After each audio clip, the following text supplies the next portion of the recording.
Most often, we perceive the first difficulties and arguments with a partner as the beginning of an irreversible end. In reality, however, this is just another stage of love, one that must be lived through together. In any relationship, even one that started out with great passion, there comes a moment when the man of your dreams no longer seems so handsome and intelligent. Sex is no longer as exciting, and to be honest, you yourself no longer seem as attractive to him either. It is usually at this stage that relationships fall apart. For some couples, it happens earlier, while for others, it may occur after 10 years of living together. After a painful breakup, we rush to search for the one again. But as soon as we find him, the vicious cycle from infatuation to disappointment repeats itself. What we perceive as the point of no return is, in fact, nothing more than yet another stage of a relationship, and in some cases even the beginning of true, long-lasting, and solid love. If we do not learn to recognize it in time and take control of our emotions, we risk stepping on the same rake again and again. Every romantic relationship goes through 5 standard stages. The third one is the most difficult, but if you manage to get through it, in the end you will be able to move mountains together. Stage 1. Infatuation. From a biological point of view, infatuation is merely an evolutionary trick designed to bring together two people capable of continuing the human race. But when we are fascinated by someone, we think least of all about nature's tricks, mainly because we are under the influence of hormones such as dopamine, oxytocin, serotonin, testosterone, and estrogen. It is this explosive cocktail that makes the heart beat faster. We begin to dream about a bright future together, about all our wishes coming true, and about not facing the disappointments we experience in past relationships. In reality, it is the hormones that prevent us from thinking clearly and logically. And there is nothing to be ashamed of because infatuation is considered one of the most thrilling emotions a person can experience.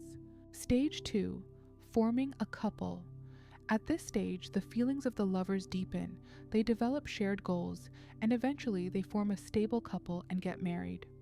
Around this time, children often appear and plans for the future are made.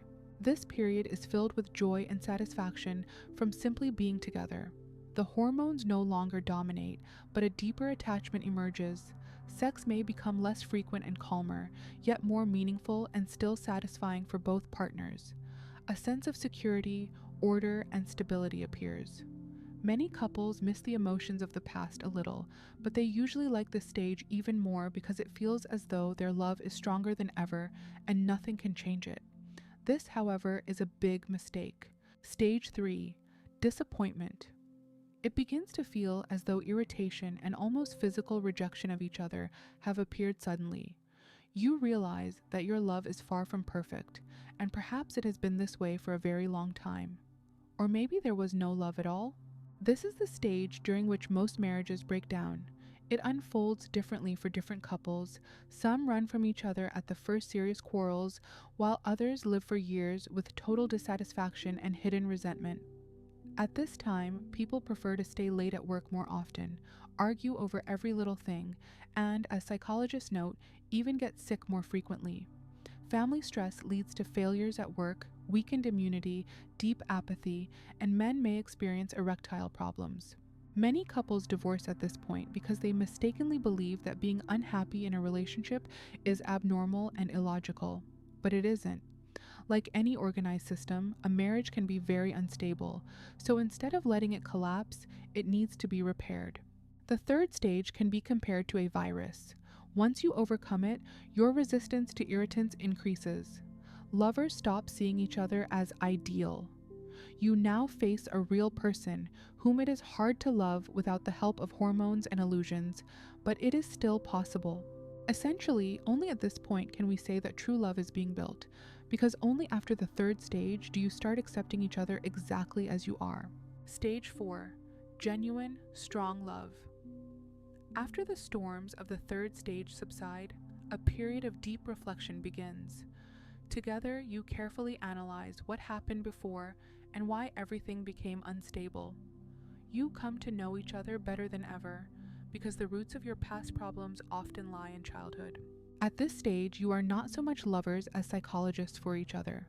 Research shows that childhood traumas, parental divorce, abuse, betrayal directly influence how a person behaves in adulthood. Your ego finally steps aside. Your attachment becomes so deep that you begin to heal each other's wounds. This not only strengthens your bond, but also neutralizes potential conflicts, because you both understand what triggers them and how to avoid them. Stage 5. Love that can change the world. At this stage, the couple is rewarded for all the suffering and effort of the previous phases. When the partners realize and accept that neither of them is perfect, they remember why they fell in love with each other, and the feelings come back to life. Not everyone reaches this stage. Many couples prefer to remain at the 4th stage for the rest of their lives, and that is perfectly fine. When your love is this strong, it naturally spreads outward. You have overcome so many problems together and refuse to give up, so why not help others? This quiet wisdom first expresses itself in helping your own children, then other people's children, later charitable organizations, and beyond. Your love has matured to the point where it no longer needs constant fueling. At this stage, some couples even begin to create together, writing books, launching social projects, and more. If you found this interesting, subscribe and discover even more useful content.